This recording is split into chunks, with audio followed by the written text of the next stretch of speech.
Hello, my friend. The world of magic, filled with legends and ancient tales, is opening its gates once again. Tonight, in the Gryffindor dormitory by the crackling fireplace, I will share another story with my friends. Join us, for the magic is about to come alive. In the quiet hush before dawn, when the stars still linger like whispers in the sky and the world beneath sleeps in the cradle of night, there stood a figure upon a windswept hill. Cloaked in midnight blue and silver thread wool, his silhouette bent slightly in the breeze, hair the color of first frost catching the faint glimmer of starlight. He was an old man, yes, but his presence defied time.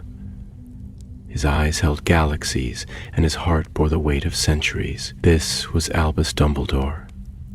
And though the world hailed him as one of the greatest wizards of his age, tonight he was merely a soul, burdened with memory. The hill overlooked the sleepy rooftops of Hogsmeade, the village slumbering under a patchwork of snow and moonlight. The fires in the hearths had long since dimmed, and even the wind dared not howl too loudly for fear of disturbing the dreams of children. Dumbledore stood still, his breath curling like mist in the cold, his thoughts far from the present. He was not here for peace, nor for nostalgia. He was here because something long buried had stirred, something that called to him from the deepest chambers of regret. In his hand he held a letter. Yellowed at the edges, brittle with age, the script on the parchment danced with elegant pointed flourishes. It was signed with a name that had once meant everything to him: Gellert Grindelwald.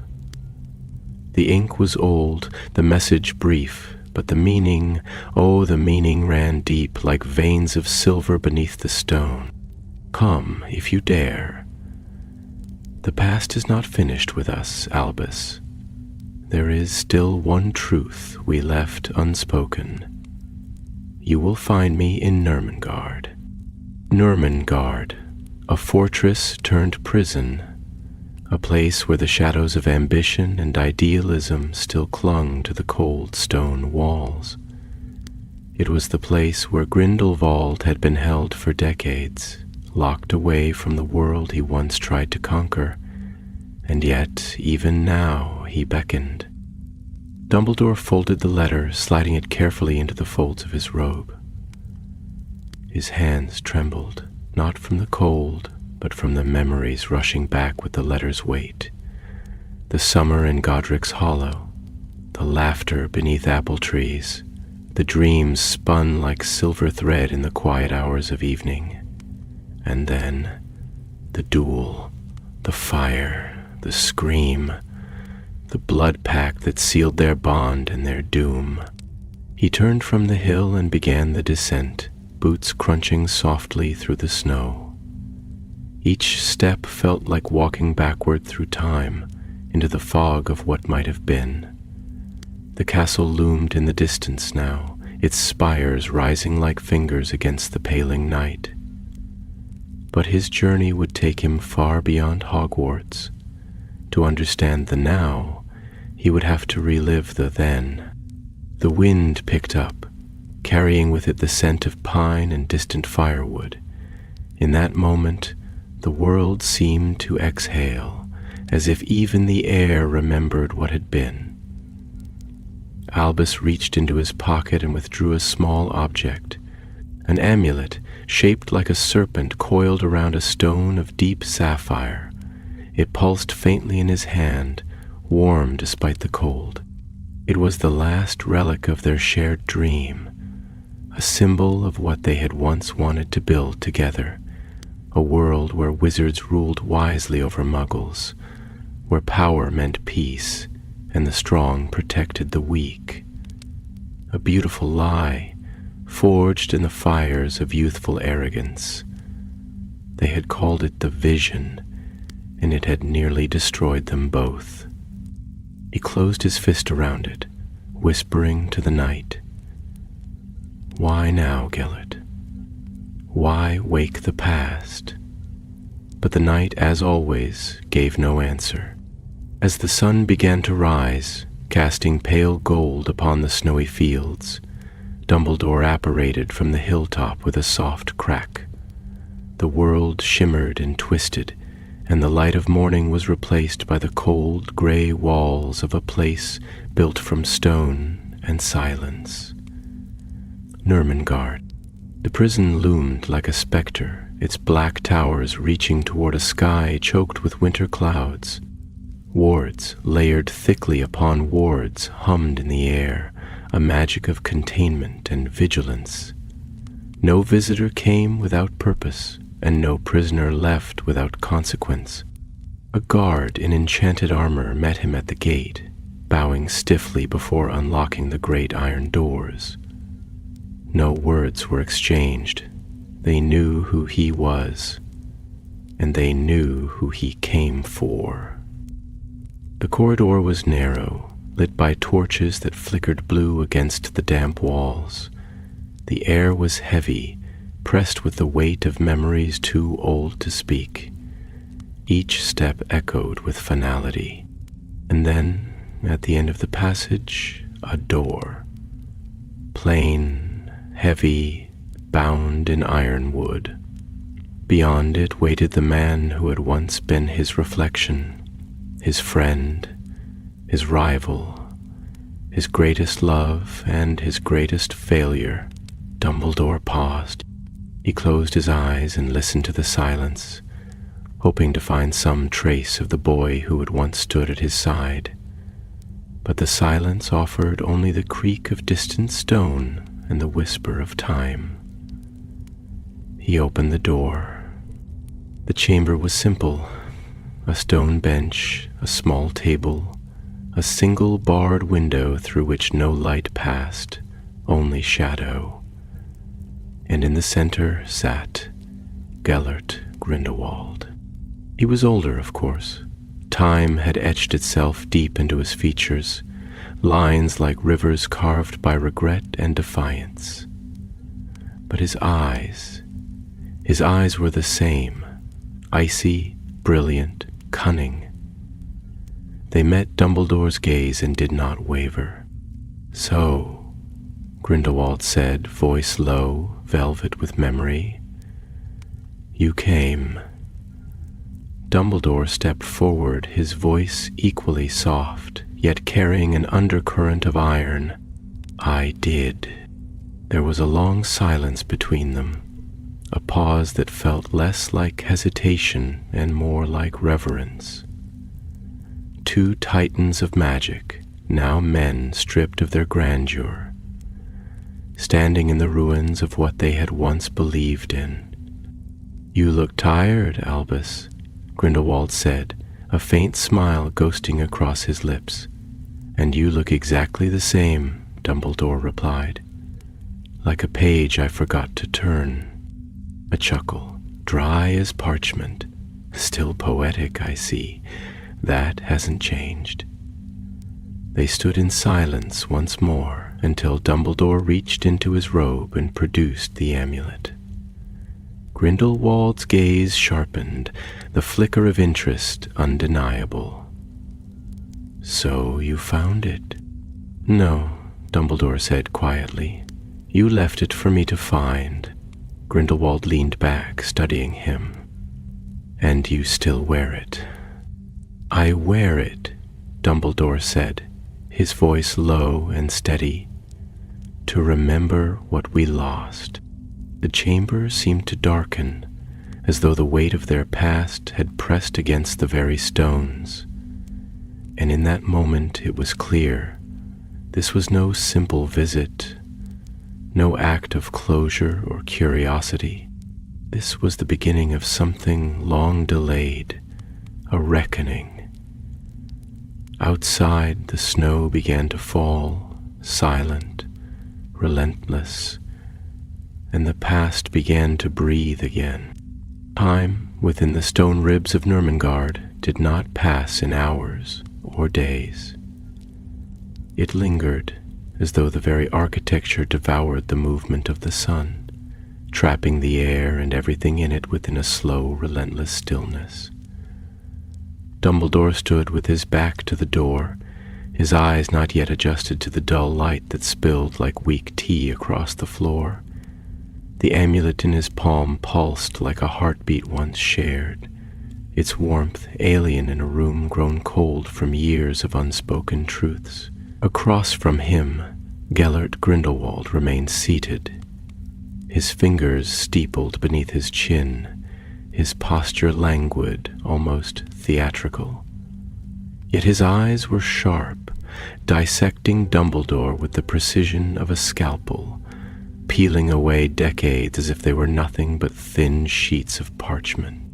"You received my letter," Gellert said, his voice brushing against the stone walls like silk caught on thorns.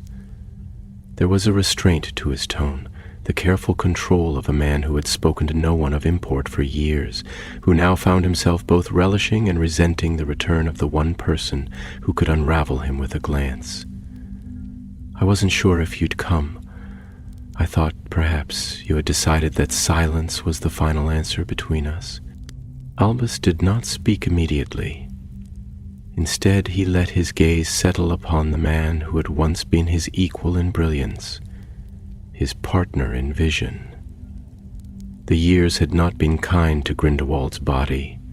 His robes were worn and colorless, his hair brittle, silver streaking the once golden curls. But the mind, that incandescent storm behind his eyes, remained untouched. Dumbledore stepped forward slowly, the weight of memory dragging at his every stride, as though the room were filled with invisible threads tying him to 100 moments of joy, betrayal, ambition, and ruin. "I considered not coming," he admitted, voice barely above a whisper, yet carrying with it the gravity of mountains shifting beneath the sea. "I told myself there was nothing left to say, that all the damage had been done, that silence was perhaps the most merciful act we could offer one another. But then I felt it, the tremor in the world, subtle but unmistakable. Something changed, Gellert. Something old awakened, and I suspect you felt it too." Grindelwald tilted his head, eyes gleaming with something unreadable. "Ah, so it wasn't the poetry of my words that stirred your heart. It was magic, always magic. Even now, you're still the romantic, but only for the arcane." He leaned forward, his voice lowering into a near murmur. "You're right, of course. Something has stirred. It was faint at first, a whisper beneath the walls of this place. But I've spent years listening to the silence. I know when something shifts. I wrote you because it's tied to us, to the blood we once mingled in foolish hope, the pact. It trembles." Dumbledore's breath caught. The blood pact, that ancient, unbreakable bond formed in the depths of their youth when their dreams burned bright enough to blind them. It had been meant as a vow of trust, of unity, a promise that neither would raise a wand against the other. But now that very bond was stirring, quivering at the edge of collapse, as though time itself were no longer willing to honor it. "And you believe it's because of the artifact," Dumbledore said, his tone sharpening, grounding the conversation in the urgency that had driven him here. "The relic of the Hallows, or what remains of it. You mentioned a truth unspoken. Say it now." A flicker of amusement passed over Grindelwald's face, always so eager to reach the heart of the matter. "And yet, Albus, we both know the truth isn't a single point. It's a tapestry, a story threaded through memory, wound and regret. But very well, if you want the tale, you shall have it." He stood, slowly, with the grace of a man accustomed to confinement. His robes shifted with a dry rustle, and he moved to the small window, where only the faintest glow of light bled through the bars. The relic we sought. Do you remember the night we found it, in that crumbling chapel outside the village, hidden beneath the floorboards, protected by wards even I had to respect? You called it madness to pursue it, and yet you followed me anyway. Because, deep down, you wanted to believe it too, that we could wield such a force to reshape the world. Albus nodded once, his voice tinged with sorrow. I remember thinking we were gods, playing with the bones of a forgotten age. It wasn't madness, Grindelwald said softly. Not entirely. That artifact, what you call a relic, wasn't just a remnant of the Deathly Hallows. It was older, pre-Hallows, a conduit, perhaps, forged in the early days of wand lore when the boundaries between thought and will were paper-thin. It recognized us, Albus. It knew our blood. That's why it bound itself to us. The words hung in the air like smoke. Dumbledore's mind raced, not with doubt, but with dawning clarity. He had always suspected that what they'd touched went beyond mere artifact, that it had a will of its own, subtle and slumbering. If Grindelwald was right, and it was awakening now, what does it want? Albus asked. Grindelwald turned to him then, and for a moment the mask fell. Beneath the layers of intellect and cruelty, Dumbledore saw the boy again, the dreamer who had danced with fire and dared to hope. It wants what we promised it, Gellert said. To be whole again, to reshape the world through the hearts that bound it, but we failed, and now it calls us to account. Dumbledore stepped back, the implications crashing over him like thunder. The blood pact was not just a chain of magic, it was a key, and if it trembled now, it meant the artifact was calling, not just to them. We must destroy it, Albus said. Grindelwald laughed then, softly, almost sadly. You say that like it's a choice. Albus, we gave it a piece of ourselves. The only way to destroy it is to destroy what remains of us. The room seemed colder now, the air thick with the echo of something vast and unseen stirring in distant shadows. The silence that followed was not empty. It was full of old oaths, of tears uncried, of wounds never closed, and in that stillness something deep within the amulet stirred once more, sending a faint pulse through Dumbledore's skin. The past was not finished with them. The future had yet to decide what they would become, and the reckoning had begun. The weight of silence stretched between them, a silence deeper than the stone walls of Nurmengard, older than the decades they had spent apart, and more enduring than any spoken curse. Dumbledore stood motionless, eyes fixed on Grindelwald, but his mind spiraled backward, drawn not to the fortress, but to a memory painted in summer hues. Godric's Hollow, bathed in the golden warmth of late July. The village had been small and mostly muggled, its cobbled streets sun-dappled and fragrant with blooming foxglove and wild roses. In those days they had been two young men barely out of boyhood, burning with a vision so radiant they could barely contain it. The world, they believed, was a broken mosaic of injustice and fear, and they had the magic to reforge it. They were dreamers, yes, but also architects of revolution. Dumbledore could still recall the sensation of ink staining his fingers as they scrawled out plans in fevered excitement on scraps of parchment.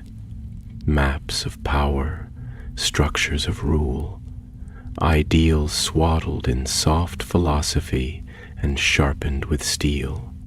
But beneath it all had lain something far more perilous, their bond, that sacred, aching tether between them, both bright and blinding.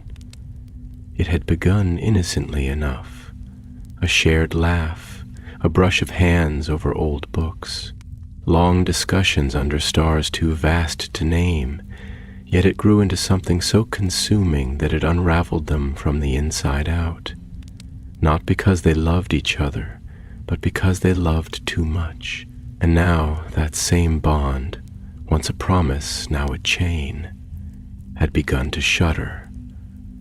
The relic they had touched, the ancient artifact hidden beneath the chapel, had not merely been enchanted, it had been sentient in ways they had not understood. They had awakened it, and it, in turn, had woven them into its own destiny. They were no longer just men, they were vessels, conduits, through which something older than language pulsed. Grindelwald stepped back from the window, his shadow stretching across the room like a black wing. "You always believed in redemption," he said quietly, almost musing, "even after Ariana, even after me.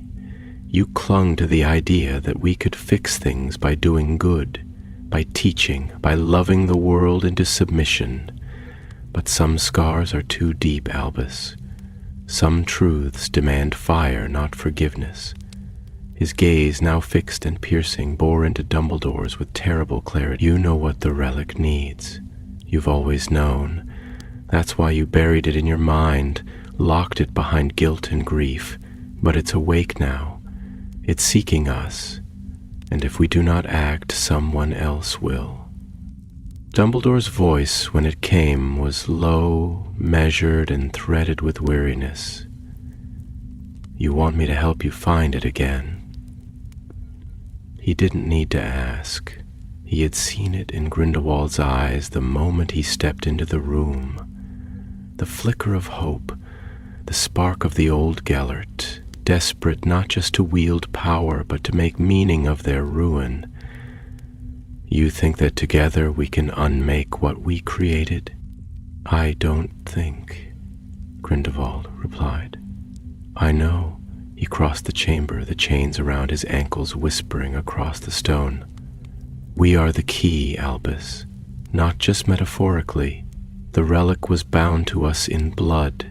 It chose us because we mirrored it. Ambition and restraint, light and shadow. It was never meant to be found by one, it was meant to be answered by two." The truth of it struck like a hammer, not because it was unexpected, but because it was inevitable. They had always been two halves of a coin, spinning through the air, never touching, always falling. The relic had bound itself to their unity, but it had drawn its power from their division.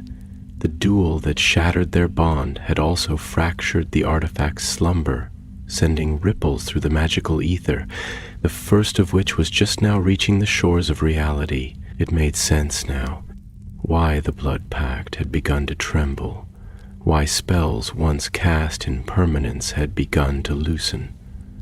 The magic they had forged together was unraveling, and its threads were reaching out. Albus turned toward the door but did not leave. "If I help you," he said slowly, "it will not be because I believe in your cause. That dream, it died with her. I buried it with her." His voice cracked, not from weakness, but from memory. Ariana, their sister, their undoing. A life lost in the crossfire of youthful arrogance and unchecked pride. But if this thing is awakening, if it threatens the world we've already broken, I will act, not for you and not for us, but because I must. Grindelwald nodded once, a solemn acknowledgement not of victory, but of fate. Then you will need to return to where it all began, to the chapel. I cannot leave these walls, not yet.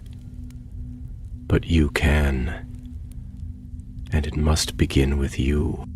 The chamber dimmed further as a cloud passed over the small window, casting the room into a gray half-light. Dumbledore's wand slid from his sleeve, not in aggression, but as a ritual. He traced a sigil into the air, an old rune of sealing, once used to bind memories to objects. The rune hovered for a moment, then dissolved, falling like snow onto the amulet he still carried. A whisper escaped him, words in a tongue older than Hogwarts, older even than the fountain. It was a promise, woven not in power but in sorrow. I will go, he said, voice barely audible. But if what we find there is what I fear, then we may not return the same. Grindelwald's expression shifted, the hard edge of his eyes softening into something achingly human. Then let us return changed. That, at least, is better than being forgotten. With that, Dumbledore turned and stepped through the door, the iron groaning shut behind him like a tomb ceiling. The corridor beyond was cold, lit by flickering blue torches, but it felt warmer than the room he had left. Each footfall echoed with finality as he passed through wards and stone, back into the world of the living. Outside, the snow was still falling, but now it carried the weight of something else, something older than snow, more patient than time.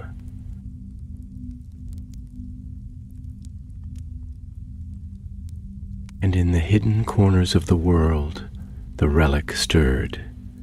The wind howled low across the hills of Godric's Hollow, pulling at the brambles with long, spectral fingers and whispering secrets to the skeletal trees. Albus stood just outside the gates of the old chapel ruins, the iron fence mottled with rust, the stone path ahead buried beneath decades of moss and creeping frost. The world around him was cloaked in winter's hush, a silence so complete it rang in his ears, pressing against his ribs like a cold hand. The village itself remained as quaint and quiet as it had been all those years ago, windows flickering with hearth light, smoke rising from narrow chimneys. But here, at the edge of memory, the landscape had refused to move on. Time had bent around this place as though unwilling to disturb the sanctity of what had been broken here. The chapel was no longer recognizable as a house of worship. Its roof had long since collapsed, and ivy wound through the fractured ribs of its remaining arches. The stained glass windows were little more than jagged holes through which the wind screamed. But to Dumbledore, every stone, every vine-choked pillar sang with ghosts. It was here they had come in secret, two young men driven not just by ideology, but by longing. Longing for power, for justice, for each other. It was here they had knelt before that ancient artifact, hands clasped over its surface as though in prayer, their blood mingling with its sigils in a ceremony older than any religion. And it was here, too, that the first true fracture had formed, hairline at first, like a flaw in glass, between dream and consequence. He stepped forward slowly, boots crunching over frozen leaves, his breath a pale cloud that drifted before him like a memory made visible. The amulet pulsed softly beneath his cloak, growing warmer as he neared the center of the ruin. The magic here had never fully faded. It lingered in the stones, humming faintly beneath the surface, dormant yet watchful. He passed through the remnants of the nave, his wand now drawn and glowing with a quiet golden light. It guided him forward not by logic, but by resonance. The same invisible current that had drawn him here before. The artifact was not merely a relic of power. It was a sentient thing, bound not only to the magic of the world, but to the emotional echoes left behind. It remembered, and it called. In the center of the broken chapel was the stone dais, half buried now under debris and frost. Dumbledore knelt before it with slow, reverent motion, brushing away the snow with his bare hand. His fingers trembled as they uncovered the runes, still etched with uncanny precision into the black stone. Though dulled by time, the lines seemed to exhale with his touch, as if waking from a long sleep. He traced the sigils carefully, recalling the sequence that had once opened the gate between the relic and their shared will. It was not just spellcraft. It was intention, memory, grief. Magic that asked not for power, but for sacrifice. He closed his eyes, letting the moment overtake him. The scent of the old chapel, the dust of ancient wood, the metallic tang of cold air filled his senses.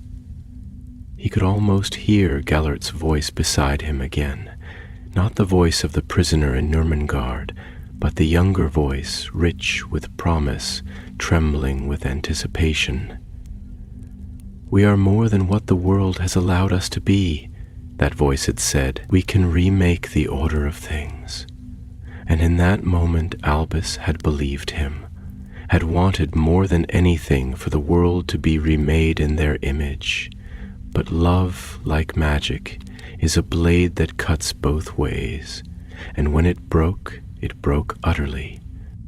As he murmured the words of awakening, the air around the dais shifted. The frost melted away in a sudden circle, and the runes lit with a dull, pulsing glow. A faint vibration thrummed through the ground, as though the earth itself had remembered its pain. From the center of the dais, a seam opened, a fracture revealing not stone, but a hollow space filled with a soft, greenish light. Dumbledore did not reach inside immediately.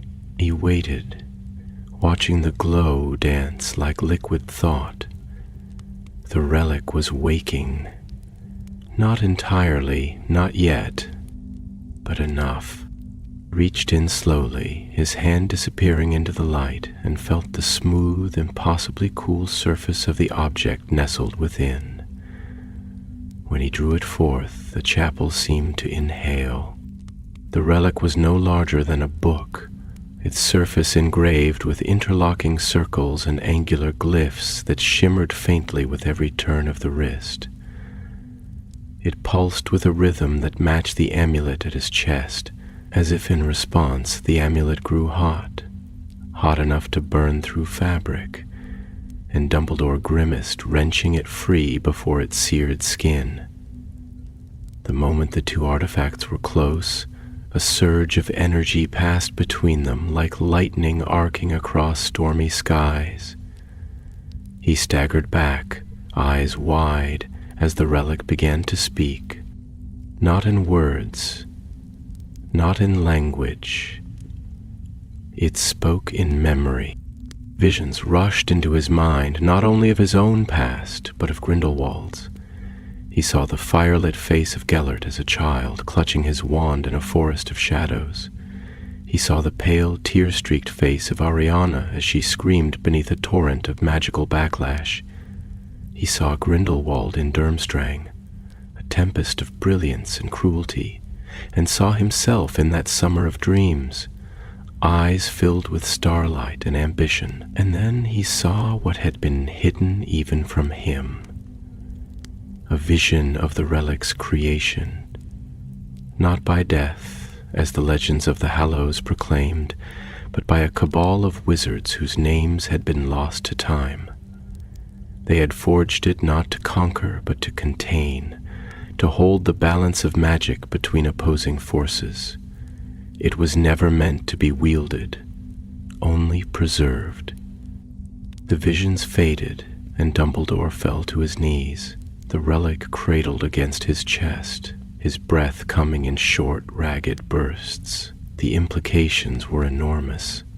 This artifact was older than any history they had known, and in binding themselves to it, he and Grindelwald had not awakened a weapon, but a scale, a living axis of magical equilibrium. Their love, their ideals, their betrayal, it had all been inscribed into its core. It had become what they were, flawed, divided, powerful, and dangerously incomplete. And now the balance was unraveling. The relic was calling them not to claim it, but to mend it. He stood, slowly, every bone aching beneath the weight of realization. The next step would not be one of battle, but of reconciliation, not with Grindelwald, but with what they had been. The fragments of their past had to be gathered, not buried, for only by confronting what they had broken could the relic be restored. He turned away from the chapel as the first light of dawn broke over the horizon, streaking the sky in blood and gold. In the distance, the village bells began to toll faintly, lost beneath the sighing wind. Behind him, the runes on the dais dimmed, but did not vanish. The relic had awakened, and it was waiting. The wind was cruel as it swept across the moors, unrelenting and sharp, the kind that seemed not merely to touch the skin, but to search for the marrow beneath. Dumbledore stood at the edge of the cliff, the relic cradled within the folds of his cloak, its subtle glow pulsing like the embers of a dying star. Below him, the sea raged in gray fury, waves crashing against the jagged rocks like beasts made of foam and sorrow. Behind him, Godric's Hollow had fallen behind the hills, its chimneys now distant silhouettes beneath the thickening sky. He did not know why he had come here, not entirely. Perhaps some unconscious thread of memory had guided his feet. This place had no name, no marker on any map, but he remembered coming here once as a boy, led by his father to watch a storm, to see the sky unravel itself in thunder. It had terrified him then. It did not now. He had seen far more terrifying things since. The relic was heavier than it had any right to be, not in weight but in presence. It did not merely sit in his hands. It dwelt there, aware, patient, quietly probing the corners of his thoughts. It did not speak again in visions or memories, but its silence was not empty. It waited with the stillness of something ancient and wounded. Dumbledore could feel it, not as a separate object, but as a mirror turned inward. Every time he held it, it showed him slivers of himself. Grief sharpened into resolve, love transfigured into power, guilt solidified like frost in his blood. It knew him. More disturbingly, it remembered them. Him and Grindelwald, the blood oath, the stolen summers and shattered dreams. The relic held not just their bond, but their fracture, and that fracture was no longer stable. It was clear to him now that the relic had not been merely awakened. It had been disturbed. Something had shifted in the weave of the magical world, a fault line forming beneath the veneer of peace. And that fault line had its roots in the relic, in the pact that bound him still to the man he once believed he could follow to the ends of the earth. Grindelwald had said it trembled, and he had been right, but tremors do not last forever. Eventually the ground splits. Dumbledore stood there for a long while, letting the wind scream past him, cloak billowing like a banner in a forgotten war. and allowed himself to consider a truth he had long resisted, that the relic did not merely contain the magic of their shared past. It was built upon it. It was a structure of balance forged on the fulcrum of their choices, and it was unraveling because they had become imbalanced, divided. It needed them whole to be made whole again. He could not face it alone. The thought turned his stomach, yet it rang with a terrible certainty. To fix what had been broken, he would need to return to the source of the break, not to the chapel, but to the bond itself, to Gellert. Not the imprisoned echo of him chained in Ermengarde's cold heart, but the truth of the man, flawed, brilliant, twisted, and once so achingly beloved. And not merely in conversation, the relic would not be sated by words, it would demand reunion. Magical, emotional, spiritual, a confluence, and Albus feared what that meant. Because love, when scorched by betrayal, does not fade, it calcifies. And to touch it again was to risk being turned to stone. He apparated from the cliffside with the brittle crack of displaced air and found himself not in Ermengarde, but in a chamber beneath Hogwarts that few remembered. The Hall of Echoes, built centuries ago by Rowena Ravenclaw herself, was a place where magic was not cast but heard. It was said the stones here absorbed every spell ever uttered within its bounds, a resonance chamber of ancient intent. Its walls shimmered faintly with runes long forgotten, and the air shimmered with latent memory. It was here that Albus often came when his mind grew too heavy for the world above. And it was here he came now, because the relic demanded something more than thought. It demanded clarity, harmony. He placed the relic upon the central pedestal, an altar of veined marble that pulsed faintly beneath his hands. As it touched the stone, a deep thrum echoed through the chamber, a sound not made by any living instrument, but by the foundation of magic itself.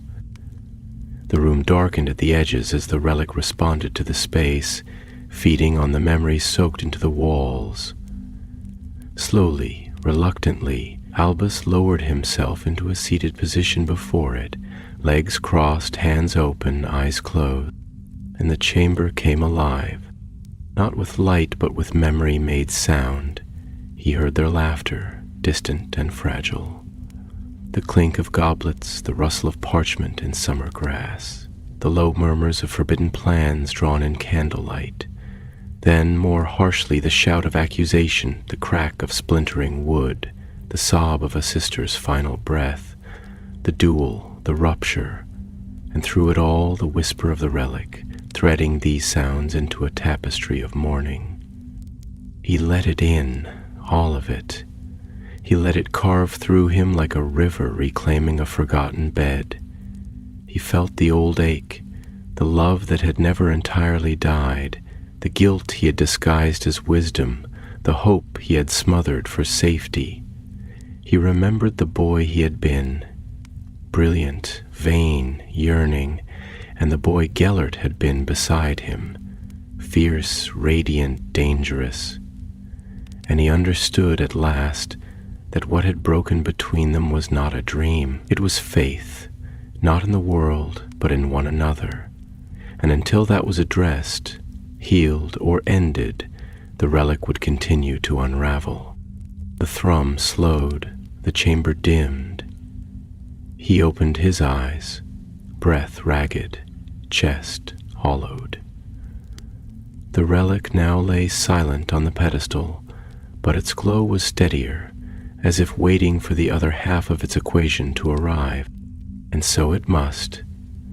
Dumbledore stood, gathering the relic in his arms once more, and turned his gaze toward the north, to Ermengarde, to Grindelwald, to the reckoning that had been years in the making.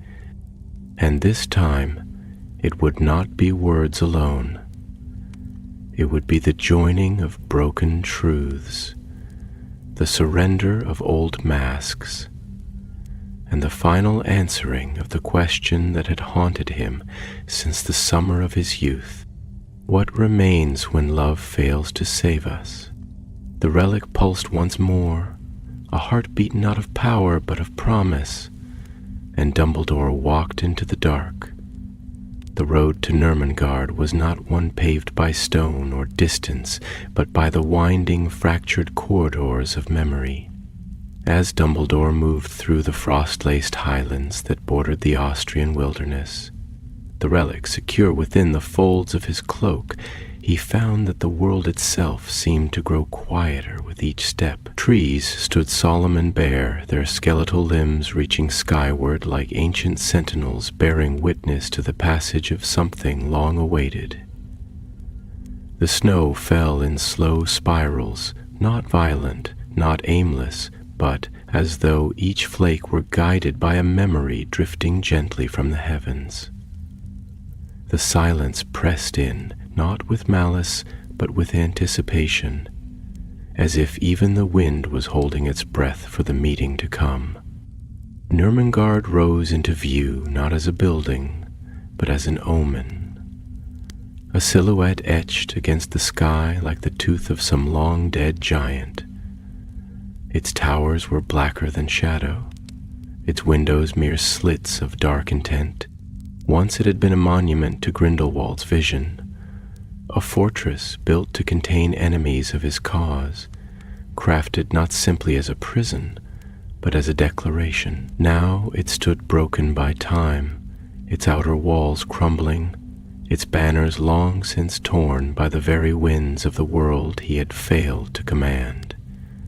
Yet within, Grindelwald still remained, not as a king, not even as a prisoner, but as a relic himself.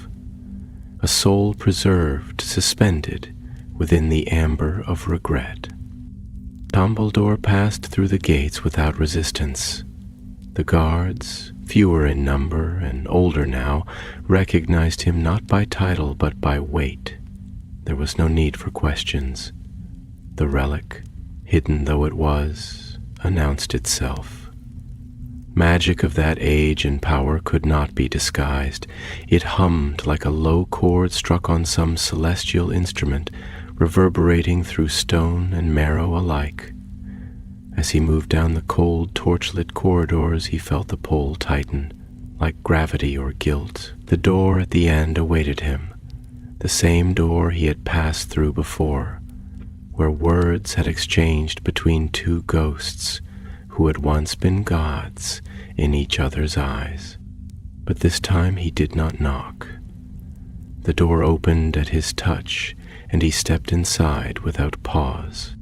Grindelwald stood, already waiting, not in the corner where he had once remained seated in half-light, but upright, cloaked, ready, as though some secret wind had carried news of Dumbledore's coming ahead of him.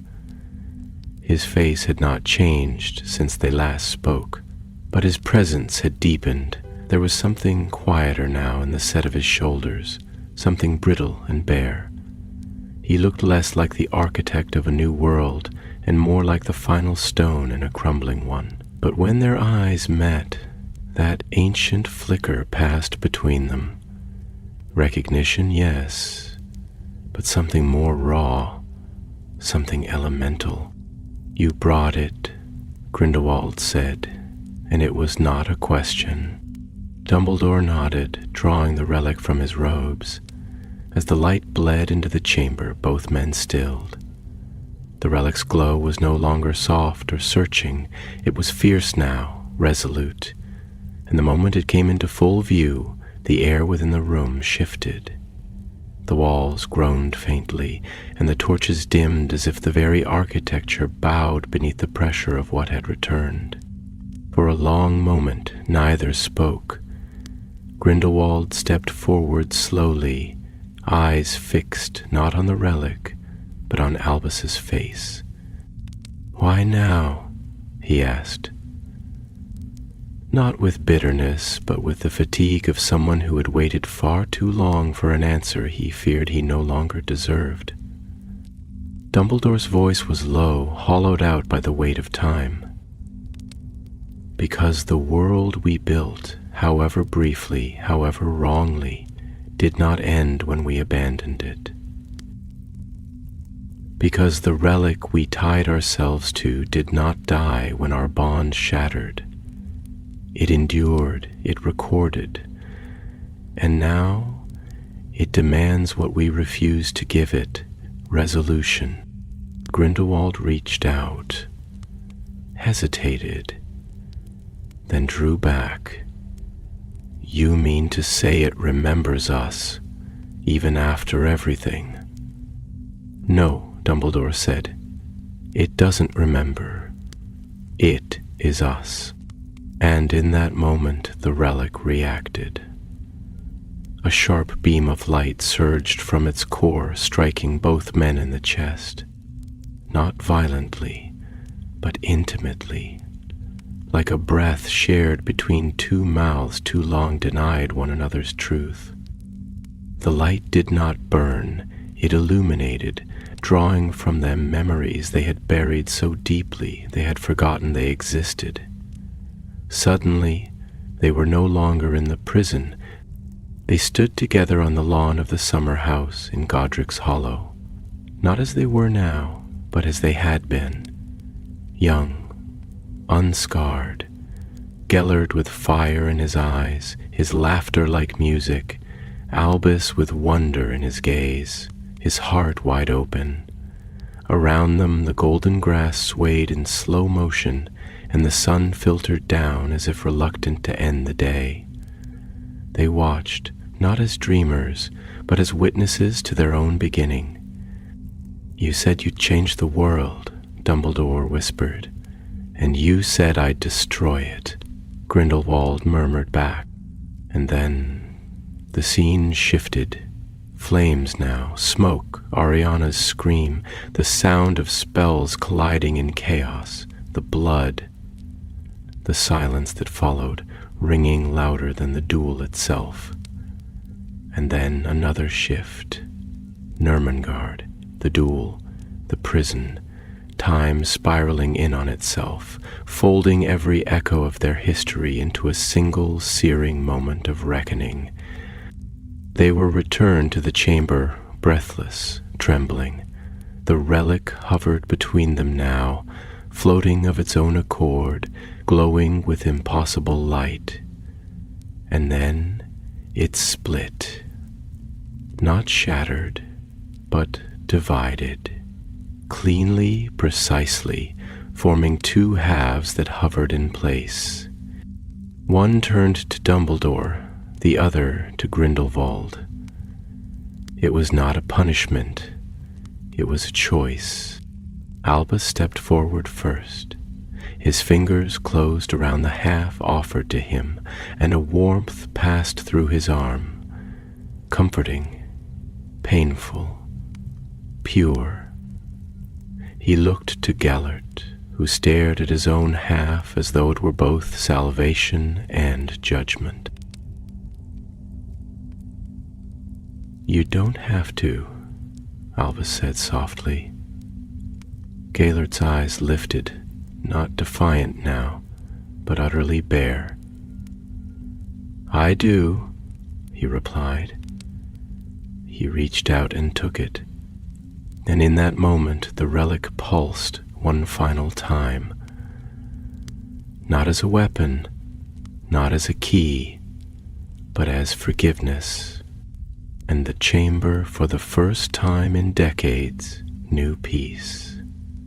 For a long moment, the chamber seemed suspended in breathless stillness, the air thick with the hush that follows a spell too ancient and sacred to be spoken aloud. The relic, now split into its twin halves and resting in their hands, ceased to glow with any visible magic, and yet a deeper light had taken root. Unseen but undeniable, it coursed through the room like the heartbeat of the earth itself, as if something beneath the stone had awakened and was now listening. Grindelwald, his fingers curled around the fragment that pulsed faintly with cold blue light, stared down at it as though it held not just his past, but his very soul. Dumbledore, the golden warmth of his half-casting soft shadows across his face, did not look at the relic, but at Gellert, at the man he had once loved beyond the limits of reason, and perhaps still did, in a form now transformed by age and consequence. "This," Grindelwald said at last, his voice low, strained with the weight of everything unspoken, "this is not power. This is penance." His words were not an accusation, not a defense, but a realization, spoken aloud for the first time.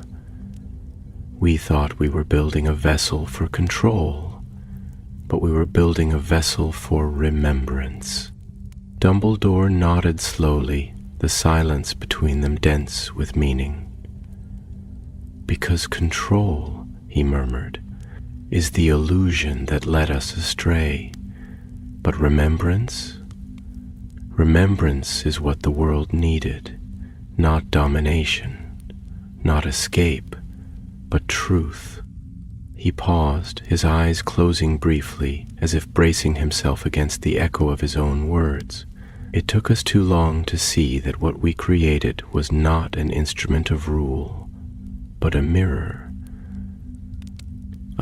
of us, of our flaws, our dreams, our failure to hold ourselves to the ideals we dared to speak aloud." Grindelwald's expression shifted, something raw flickering beneath the stony surface of his face. For so long he had worn the mask of command, the ruthless visionary, the martyr of misunderstood futures.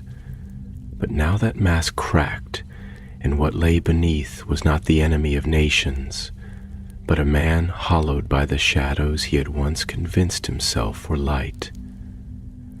"And what now?" he asked, not bitterly but honestly. "What does it mean to be remembered by a relic of our own ruin?" Albus turned away briefly, his eyes drifting to the narrow window where the outside light strained feebly to enter the room. "It means," he said, each word measured, "that we are no longer bound to it, but responsible for it. We do not carry it to use it.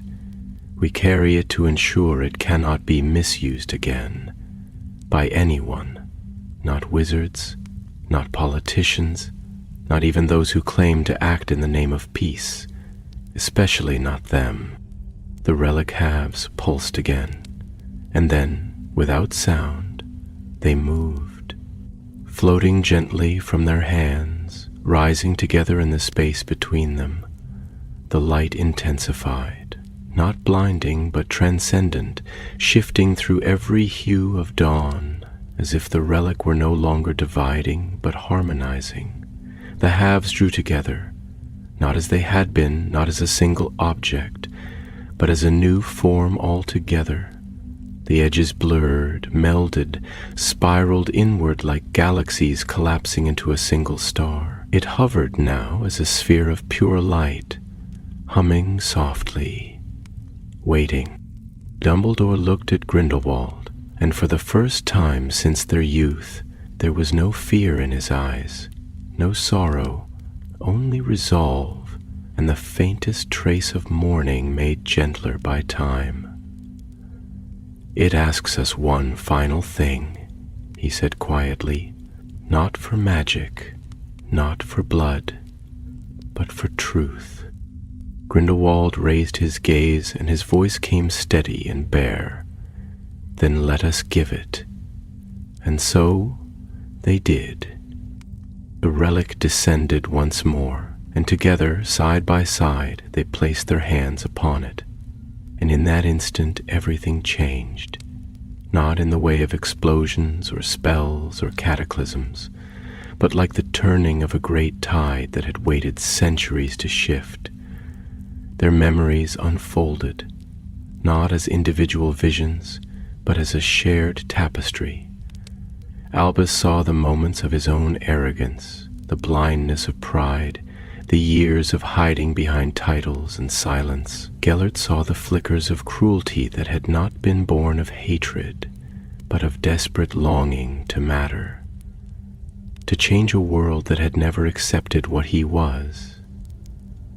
They saw their love, stripped of idealism, revealed not as perfect or redemptive, but as real, complex, wounded, sacred, because it was flawed. They saw the summer again, its golden hours unfurling across fields of wild grass and crooked laughter. They saw the moment Ariana died, felt again the splintering of everything, and stood once more in the ruin of what might have been. But they did not turn away, not this time.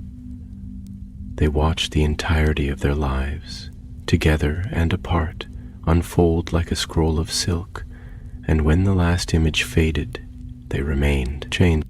The relic's glow softened, its shape collapsing inward gently, folding in upon itself until it was no longer visible. What remained was a stone no larger than a coin, featureless, still, and utterly silent. It no longer hummed, no longer pulsed, for it no longer needed to. Its work was done. Dumbledore took it with careful hands, wrapping it in the same cloth he had once used to conceal the amulet. As he did so, he looked once more to Gellert, who had turned toward the window. "You will stay?" Albus asked. Grindelwald gave a faint smile. "Tired, thin, but true. I will, not as a prisoner, but as a guardian. My days of leaving marks on the world are done. Let me keep this place quiet." Dumbledore hesitated, then inclined his head. "Then I will leave the world outside to me." They did not embrace. They did not speak again. But in the silence that followed, something old and broken settled at last into stillness. And as Dumbledore walked from the prison, the relic cradled in his arms like a candle against the night, he felt something shift in him that he could not name. It was not peace, but it was something close, and that, he knew, would be enough. Outside Nurmengard, the world lay hushed beneath a mantle of snow and quiet, as though nature itself had paused to witness the turning of a page long frozen. Dumbledore stepped beyond the gates not as a warrior returning from battle, nor a hero bearing victory, but as something older, quieter, an archivist of regret, a steward of what was once broken and might, just barely, now begin to mend. The relic lay hidden once more, pressed gently against his chest, but its magic had stilled. It no longer pulsed with demand or pain. It had fulfilled its purpose, not as a weapon of change, but as a vessel of healing, a crucible in which two men had finally surrendered their illusions and looked upon one another with the clear eyes of age. The sky was the color of iron, but not oppressive, the kind of gray that promised neither storm nor sunlight, but the gentle lull of winter's deep breath.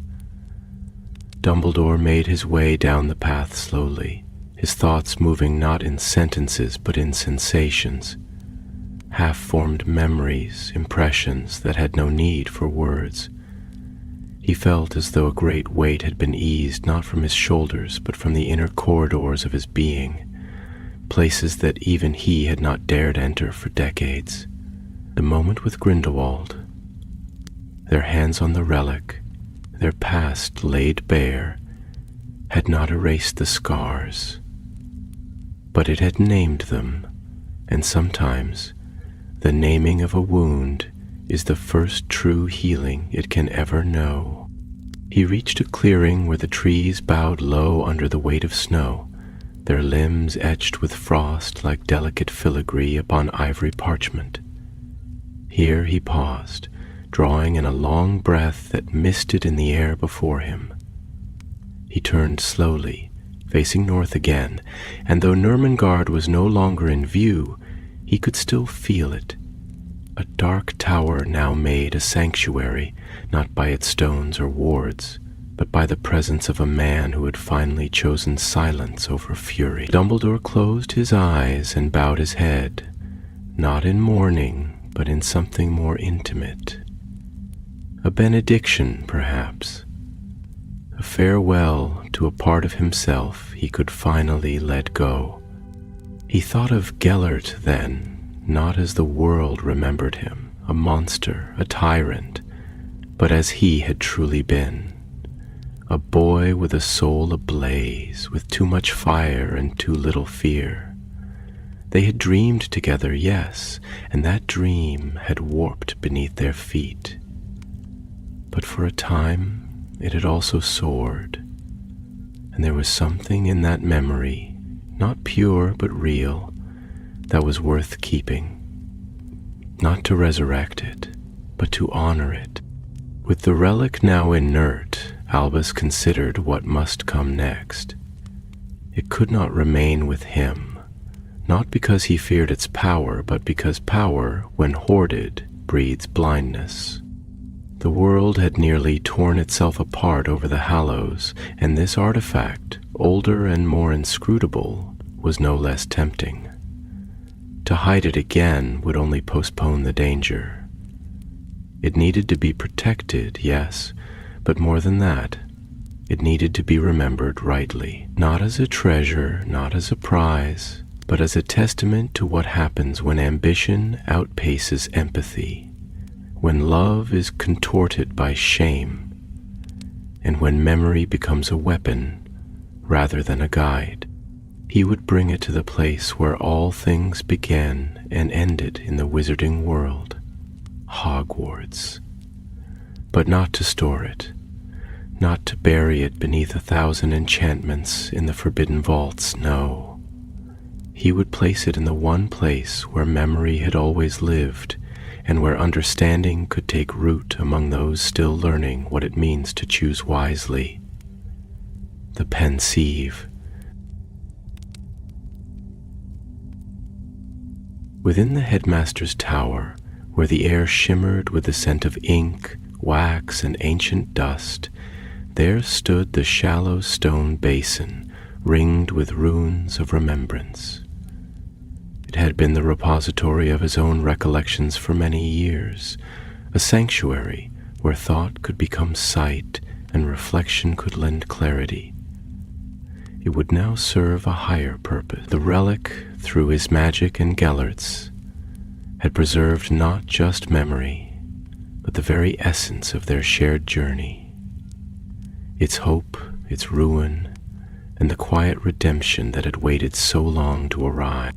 When he returned to the castle, robes dusted with snow, his face hollowed by exhaustion but lit from within by a strange new light, none questioned his quiet passage.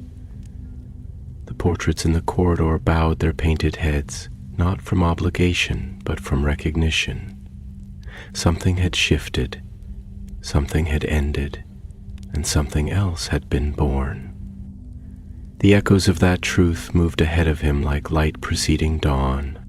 He ascended the spiral staircase to his office, each step heavier than the last, not from fatigue, but from gravity, the sense of finality that came when all roads had been walked. The tower was silent when he entered, but Fawkes stirred on his perch, his golden feathers glinting with faint fire. The phoenix did not sing, but his eyes met Dumbledore's, and in that ancient gaze lay understanding, suffering, and a measure of peace. Albus moved to the Pensieve, placed the relic beside it, and began the spell, not one of concealment, but of integration, a weaving of object and memory, binding the relic's tale to the tapestry of thought already preserved within the basin. The silvery strands of memory swirled upward, drawn from the relic like vapor from a cooling stone, and sank into the basin's depths. The story, their story, would now be part of the legacy, not just his, but the world, not to be taught as triumph or tragedy, but as truth. And when it was done, he placed the now dormant relic into a drawer that locked not with a charm, but with a thought, a promise. It would never again be used, but it would never again be hidden. He turned to the window as the last light of day slipped below the horizon. The sky, for the first time in a long while, was not dark or stormed with regret. It was calm, and from somewhere deep within the castle, the bells began to chime. Not in alarm, but in acknowledgement, a quiet music for the closing of a chapter. Dumbledore stood long in the fading light, his shadow merging with the night, and for the first time in decades, he let himself be still. The days that followed passed, not in urgency, but in something like reverence, a gentle winding down of a tale that had, for too long, burned like a star unwilling to die. Dumbledore walked the halls of Hogwarts with the relic's burden now lifted from his soul, and though the students saw him as they always had, dignified, serene, perhaps a little strange, they did not sense the tremor in his step that had been stilled, nor did they hear the quiet sigh of relief that now lived in the stillness between his breaths. He was changed, though not in the dramatic sense the world often demands. There were no grand pronouncements, no transformations of light and shadow, only silence, and within it, truth. He spent much of his time in the library in those days, not at the great public tables, but in the far reaches of the restricted section, among volumes whose spines cracked with ancient sorrow and whose pages whispered when turned. He no longer searched for answers, for his questions had been, if not resolved, then honored. Now he merely sought context, understanding, a way to thread the recent past into the greater narrative of magic's long history. For the tale of the relic, its forging, its slumber, its reawakening, was not unique in its danger. Magic had always been a mirror, and when wielded with blindness or fury, it became a blade. But when held with clarity, when approached not as a tool but as a companion in the pursuit of wisdom, it became a kind of light. He reflected often on the moments with Grindelwald, especially the final ones. There had been no reconciliation, not truly, for reconciliation implied agreement, and that was something they would never fully reach.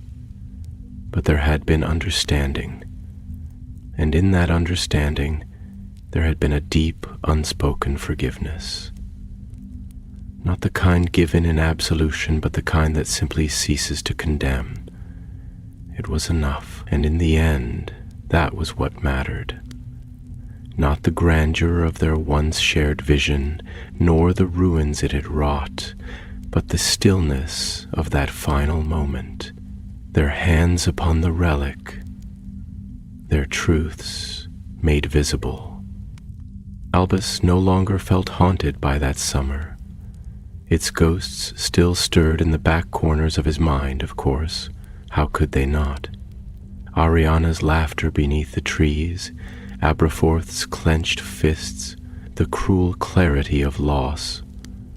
But where those memories had once stabbed, they now ached, and aching is something a man can live with. A man can even learn to sing through it.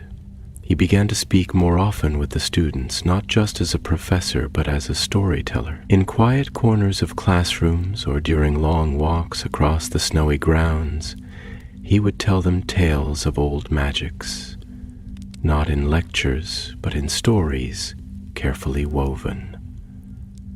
He did not name the relic, he did not speak of Grindelwald, but in the parables he chose, in the questions he posed, the truth was there for those with the hearts to hear it. And it was in those quiet conversations that Dumbledore began to find not redemption, but rhythm, a cadence to his days, a reason not to forget, but to continue. He poured his thoughts into letters he would never send, some to Gellert, some to Oriana, a few even to himself as a younger man. He stored them in a drawer beneath the same desk where the relic now slept in perfect silence, not hidden, simply resting. One morning he found himself at the edge of the black lake, watching the mist rise from its surface in long ribbons, like silver thread unwinding from some invisible loom. The sky was overcast but not heavy, and the air was cold but kind. He stood with his hands clasped behind his back, his cloak billowing gently in the breeze, and listened to the soft lapping of the water against the shore. It reminded him of the sea beyond Godric's Hollow, the place where he had once gone to think, to question, to remember. Only now he did not come seeking answers. He came to say goodbye, not to the past, but to the belief that the past must be undone to be survived. He thought then of Gellert's final words, "Let me keep this place quiet." They had echoed with so much more than literal meaning. Grindelwald had chosen to remain in his prison not because he had nowhere else to go, but because he had finally understood that silence was not a punishment, it was a gift, a space in which to reckon, to breathe, to simply be. And in that silence, perhaps he would at last find the peace that ambition had so long denied him. Dumbledore envied him, just a little, but Hogwarts was not silent. It breathed with life, with questions, with laughter that echoed in stone halls and feet that hurried to lessons. It was not his place of rest, it was his place of teaching, and there was still work to be done, not in battles nor in prophecies, but in the quiet moments where futures are shaped one word, one choice at a time. As he turned from the lake and walked back toward the castle, he did not feel the relic's weight, not on his chest, not in his thoughts. It was there, yes, but like an old companion who had fallen asleep beside the fire, content now merely to exist. He knew that someday others might awaken it, that new questions might be asked, that truths yet unnamed might call it forth again. But when that time came, he would not be there to answer. And that too was as it should be. Winter gave way to spring in quiet stages, first in the slow drip of melting icicles, then in the tentative bloom of crocuses pressing up through thawed earth, and finally in the full flush of April's green embrace. At Hogwarts, the change was marked by laughter returning to the courtyards, windows thrown open to invite in the crisp air, and the lake's frozen skin shedding at last to reveal its dark, glimmering depths once more. But for Dumbledore, the seasons had ceased to be simple weather. They had become reflections of his inner world, and this spring in particular felt like the first he had truly experienced in many years, not simply endured, but felt, tasted, listened to, even trusted. There was something of forgiveness in the air, and he let it settle around him like the first warm breeze after a long illness. He spent a great deal of time in the greenhouse gardens now, not because he was particularly skilled in herbology, though he could hold his own when needed, but because life grew there so humbly, without justification or ambition. The plants had no need to justify their bloom, no intent beyond what they were made for. A rose never questions whether it should have become a willow. It simply unfolds slowly, according to its own rhythm. Dumbledore, who had spent his life tangled in the consequences of choices made too quickly and dreams chased too hungrily, found that comforting. In a world so often bent beneath the weight of will, the unassuming persistence of nature reminded him that some things simply were.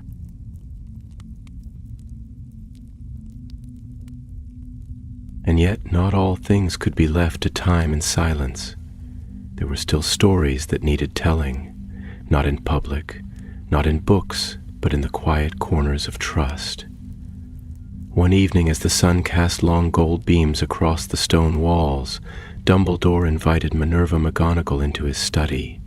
She was young then, though already sharp-eyed and quietly formidable. She had never asked him outright about his past, never prodded at the old rumors, but he knew she wondered. And more than that, he knew she had the kind of mind that would one day face the same crossroads he had. She would lead. She would teach. She would love the world fiercely and try to protect it from itself. And so he told her, not everything, but enough. He told her of the relic not by name, but by meaning, of a power forged in secrecy and bound by love, untempered and thus broken, of a friendship that had ignited the sky and then burned through the heavens until it left only ash and regret, of a confrontation not between good and evil, but between mirrors, one reflecting the world as it was, the other as it might have been. He watched her eyes as he spoke, saw the weight of understanding begin to settle, and when she finally asked, "What became of the relic?" he answered simply, "It sleeps now, in the place where truth belongs." She did not press further, and he loved her a little more for that. As the years unfolded like pages turned by an unseen hand, the story of Dumbledore and Grindelwald faded further from public view. The younger generations knew only fragments, tales half told in the margins of history books, murmured in common rooms by those who fancied themselves scholars of dark times. Some said they had been lovers, others that they had been bitter enemies. Some said Dumbledore had defeated him in a legendary duel, others that he had never lifted his wand. The truth, as always, was far more complicated and far more human, and it lived not in records or retellings, but in the relic that now rested beneath the Pensieve, its silent light pulsing in the memory of stone. Dumbledore grew older, and with age came not detachment but deeper compassion. He had known pain, yes, and power, but more importantly, he had known what it was to fail and to continue, to love and to lose, and to choose not vengeance but wisdom. He became in time not just a headmaster, but a myth. And myths are dangerous things when misunderstood, but he bore it with grace, knowing that the truth of a life is not what people say when you are gone, but what you say when you are still here, quietly, to those who are listening. There came a day, many years later, when he stood once again beside the Pensieve, now aged, his hands more weathered, his beard silver white and soft as the clouds outside the window. He opened the drawer where the relic still lay, untouched, unchanged. He did not lift it. He only looked at it, and for a moment his eyes glistened with the light of that long-past summer, not with sorrow, not even with yearning, but with gratitude for what was, for what might have been, and for what had finally come to rest. And then he closed the drawer, turned to the window, and watched the sun rise over the lake. A golden light spilled across the grounds, and the castle breathed around him, not as a monument, but as a sanctuary, living and learning and carrying forward. A relic slept, and the story, his story, their story, had finally found its end. Not with fire, not with conquest, but with understanding.